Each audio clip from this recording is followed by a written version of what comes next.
Olá, tudo bom? Eu sou o professor Juliano Pimentel, do programa associado UEM-UEL de pós-graduação em Educação Física, e sempre chega algum aluno do mestrado ou do doutorado e fala: professor, recebi um convite, eu vou publicar numa revista internacional, né, a Recreation and Physical Education Journal International Multinational, vem.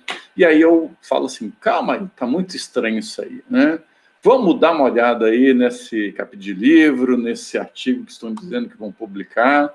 E aí, às vezes, a gente descobre que aquilo lá é uma publicação predatória, né? E aí, o que é uma publicação predatória? Será uma publicação, né, de alienígena? Será que o predador está vindo aí, né, pegar os cientistas? Não, não é, gente. A publicação predatória, ela é um tipo de publicação que tem critérios muito irregulares de aceitação e ela está interessada, obviamente, aí, em captar o seu dinheiro. Então, um momento crítico aqui. Nós estamos no sistema capitalista. No sistema capitalista, tudo é transformado em mercadoria, então é óbvio, né, que aquele artiguinho furrequinha pode virar uma mercadoria a partir do momento que tem uma empresa que topa publicar aquilo lá num capítulo de livro ou num artigo, e existe lá um pesquisador que tem inconsistência ética, epistemológica, metodológica, intelectual, né? E essa pessoa, então, tem um otário disposto a submeter e tem empresas que não são idôneas dispostas a publicar, né? Logo, uma editora ou uma revista predatória é aquela que tem poucos critérios para publicação, ou nenhum, e que vai cobrar taxas exorbitantes. Então, quando a gente fala de taxas exorbitantes, eu vou passar alguns casos para demonstrar isso para vocês. É comum que a empresa ou a revista possa cobrar uma taxa porque ela tem custos altos, né? Então, hoje, para indexar, para colocar DOI, para colocar ISBN, para fazer uma boa edição, uma revisão, né, do português, inglês e tudo mais, essas revistas e essas editoras, elas podem, obviamente, cobrar uma taxa para cobrir essa parte do serviço, principalmente quando elas estão ofertando essa publicação em open access, ou seja, acesso aberto. Então, como ela dá o acesso gratuito, ela precisa cobrar uma taxa e que, obviamente, mesmo cobrando essa taxa, ela precisa inserir critérios cientificamente rigorosos para que seja publicado. Então, tem uma diferença, né? Bem, então, não tem problema cobrar? Não tem problema, desde que isso seja a única condição para publicar. E aí tem um problema, né? O estudo de Oliveira demonstra que tanto as revistas quanto as editoras de livro predatórias, que são aquelas, então, só, né, dispostas aí, interessadas no seu dinheiro e não no progresso da ciência, têm crescido. Então, a cada ano, essas revistas e essas editoras estão aumentando em quantidade. Significa, portanto, que os pesquisadores não estão sendo prudentes, né, não estão sendo capazes de discernir uma revista predatória e uma revista séria, uma editora predatória e uma editora que apenas está cobrando uma taxa ali, mas isso não é o critério para aceite. Bem, dito isto, vamos começar a pensar em alguns casos. Eu vou começar com o mais recente, que foi um artigo publicado na Asian Journal of Medicine and Health. Essa revista tem publicado muitos artigos mostrando que a cloroquina é eficiente no combate à Covid. Então, obviamente, é uma revista que gerou curiosidade se era uma revista com credibilidade. O que fizeram? Os pesquisadores mandaram um estudo falso, estudo fake, que relacionava a cloroquina a acidentes de patinete, dizendo assim: se você tomou hidrocloroquina você diminuiu a sua probabilidade de se acidentar com patinete. Um estudo estapafúrdio, esdrúxulo, sem pé nem cabeça, com um montão de coisas escritas que não tinham sentido nenhum, né, para demonstrar que, muito possivelmente, os artigos publicados por essa revista não passam por critério correto, que é análise por pares, que é uma revisão para ver se os procedimentos metodológicos, éticos, foram garantidos naquele estudo. Então, só para você ver, né, um exemplo de uma revista que foi desmoralizada e, consequentemente, mesmo que tenham artigos sérios publicados naquela revista, pesquisadores que de boa fé enviaram seus artigos para lá, eles agora provavelmente estão cabisbaixos porque o estudo deles, que foi feito com financiamento público, com uma boa intenção, foi bem feito, né?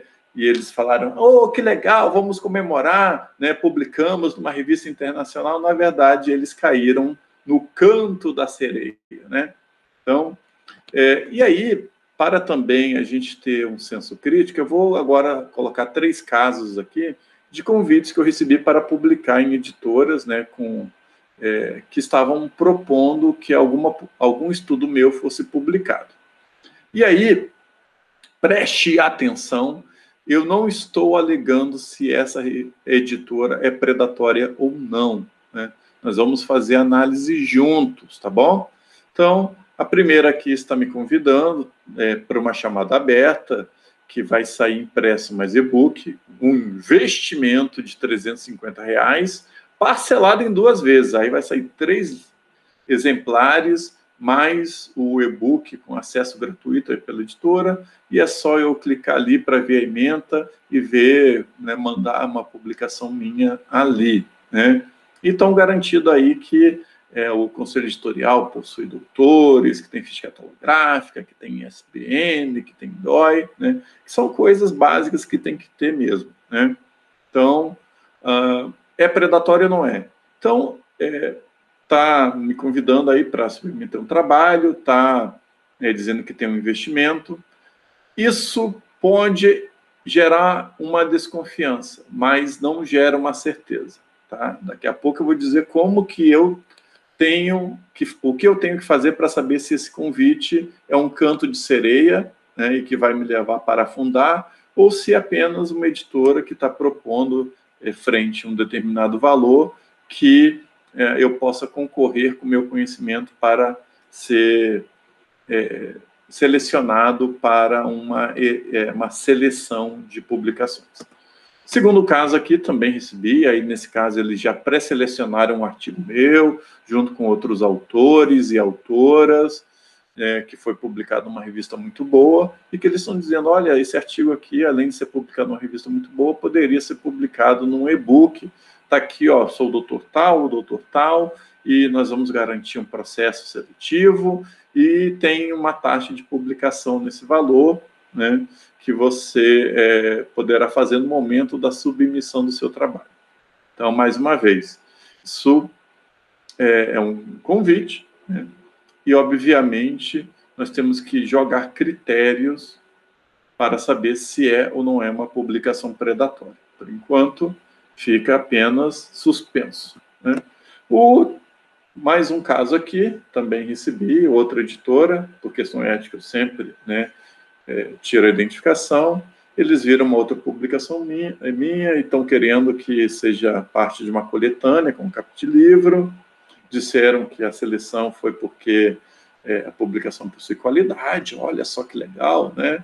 O público tem qualidade, então já foi pré-selecionado, e que essa editora tem uma tradição em ser bem avaliada, e que está dizendo que eu vou pagar 250 pelas custas editoriais, né?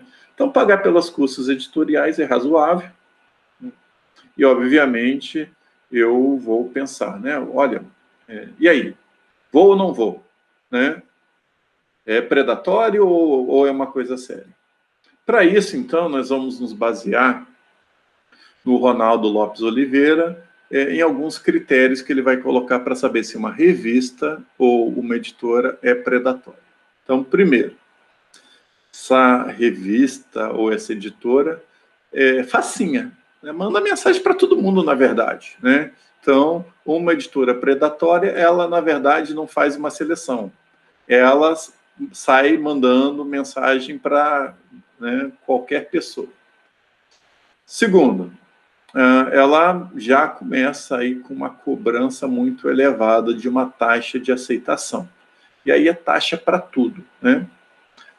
A publicação sai muito rápido, principalmente esses do itens B e C valem para revistas. Então, às vezes, vem lá um convite, né, por exemplo, do American Journal of Leisure and Recreation Review. Nossa, que nome pomposo, maravilhoso, estão me convidando aqui para eu publicar, finalmente me descobriram, né? Eu nunca saí da minha cidadezinha, mas eles viram algo que eu publiquei e agora chegou meu reconhecimento, é só pagar essa taxa para eu ter uma projeção internacional. Véi, desconfia, né? Então, eu já estive em mais de 10 países, sendo professor visitante, apresentando trabalho em congresso, né? Mas se aparece um convite dizendo que eu sou maravilhoso, eu desconfio, tá? Então, eu vou lá ver o procedimento dessa editora, porque ela tem que me mostrar o procedimento editorial que ela segue. Ela, né? Então, como que é o processo de supervisão, de editoração, né? A revisão por pares, né? Quem vai analisar isso, né? Existe, né? Às vezes só pagou e passou, então não quero, se foi nesse caso. Tome cuidado também, porque às vezes a editora fala, não, nós temos um grande fator de impacto.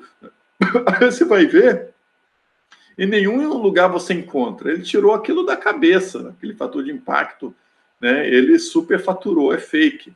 Então, checa. Nossa, que legal! Uma revista de fator de impacto 2 está me chamando aqui, é só pagar 800 euros. Nossa, eu não posso perder a oportunidade, eu tenho que fazer isso em 24 horas. Cara, então, cuidado, você vai acreditar em Coelhinho da Páscoa e Papai Noel também.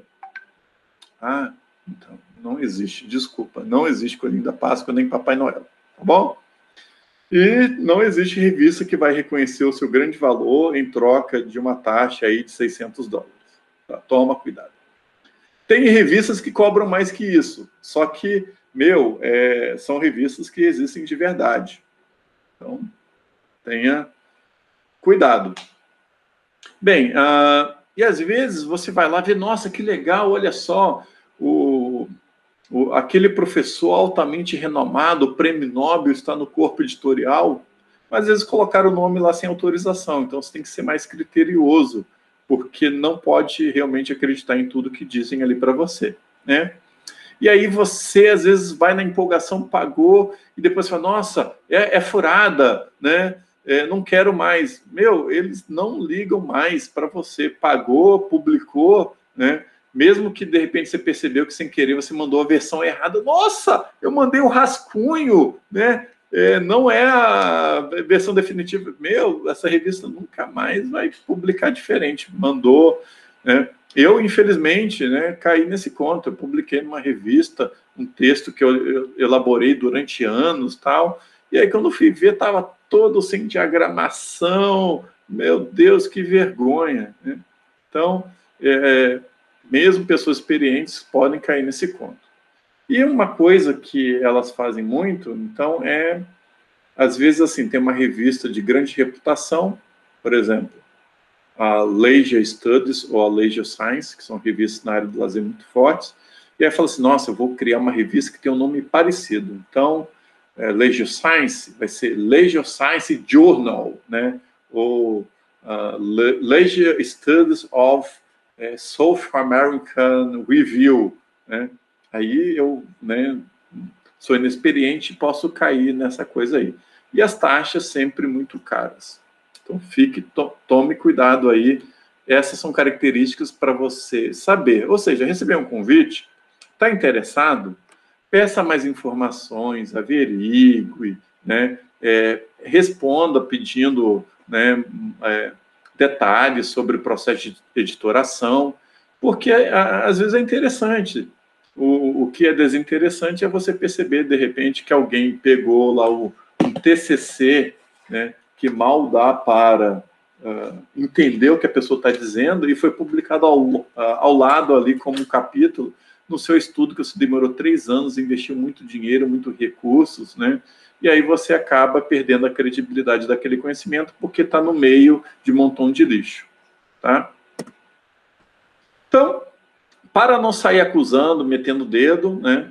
E também para não cair no conto, né, do vigário, sempre fique atento, tome cuidado com essas editoras que pedem aí que você ceda os direitos autorais. Isso vai estar na mão de uma editora duvidosa, que pode, inclusive, a partir do momento que você cedeu os direitos autorais, lá, beleza, cediu os direitos autorais. Ô Zé Ninguém, você estava precisando do seu nome no currículo, ó, vou colocar aqui seu nome no meio aqui do artigo do Juliano, porque ele já cedeu os direitos autorais, eu posso fazer o que eu quiser, né? Então, verifique o cadastro dessa editora, né? Veja se o processo de revisão por pares acontece ou não acontece. Então, o ideal é assim, tem uma taxa de publicação, beleza, eu aceito, vou submeter. Aí, você viu lá que realmente fizeram uma análise crítica, com sugestões, acabaram com a sua raça, falaram, tem isso de errado, você tem que corrigir. Aí você mandou, os caras mandaram de volta, ainda tem esse erro. Aí fala, nossa, né? Então realmente a taxa é só para cobrir todo o procedimento da editora. Agora, se você mandou lá, e eles falaram, olha, que legal, está aceito, né? Apenas coloque aqui na fonte Times Roman 12 aqui, está legal. Você desconversa e fala, desculpa, não quero, porque é roubada, meu irmão, tá? Veja, então, se é editora, tem que ter um registro no SBN, se é revista, tem que ter um registro no SSN, e muitas revistas usam registro falso, né? Vejam se tem o DOI nos artigos dessa revista, vai lá ver se está, e clica no DOI para ver se está funcionando, né? Veja se as bases da qual essa revista está indexada realmente reconhecem essa indexação, né? Porque dizer que está indexado no Web of Science, todo mundo pode dizer, comprovar que é diferente, né? E tome cuidado com aquelas revistas que põem nomes pomposos ou nomes muito parecidos com revistas, né, de renome. Então, existia a Plus One, aí eu falava, eu sou Plus Two, publique comigo. Né? Quer pagar quanto? E, portanto, esse é um conhecimento sobre revista predatória que a gente tem que conhecer, inclusive para selecionar o tipo de artigo, de capítulo de livro que a gente vai referenciar no nosso estudo. Essa é a grande mensagem final, né? Vale a pena referenciar artigos que são de revistas e editoras predatórias, né? Você não está contaminando o seu referencial com conhecimento que pode até ser de alta qualidade, mas foi publicado em meio duvidoso?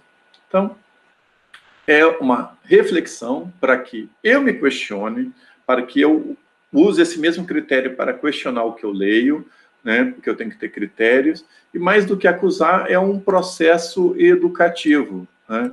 Então, lembrar que todos nós estamos sujeitos a, de boa fé, cometermos erros. Uma editora, uma revista pode, inclusive, às vezes, publicar um artigo que está com problemas, e do ponto de vista ético, importante que a gente anuncie ou denuncie para essa revista, né? Primeiro, anuncie para a revista, olha, você está com um artigo meio esquisito, cheio de erro de português, a estatística não está batendo, para ver o comportamento dessa editora ou dessa revista. Se ela não for uma revista predatória, ela vai tomar medidas. E aí você sabe que ela é de qualidade. Porque errar é humano, né? Agora, né, pagar para publicar erro é mau caratismo. Tá bom? E o cientista tem que ter uma reputação ilibada. Não quer dizer que ele nasceu perfeito, mas que ele, da mesma maneira que critica os outros, ele também se autocritica. E, infelizmente, no mundo acadêmico, nós estamos condenados a sermos pessoas críticas. Esse é, né, um conhecimento importante que também permite que eu possa selecionar melhor a qualidade daquilo que eu leio e daquilo que é publicado. Fica a dica, né? E você, né? Afinal, já caiu no canto da sereia da editora Predatória, da revista Predatória? Fala aí comigo.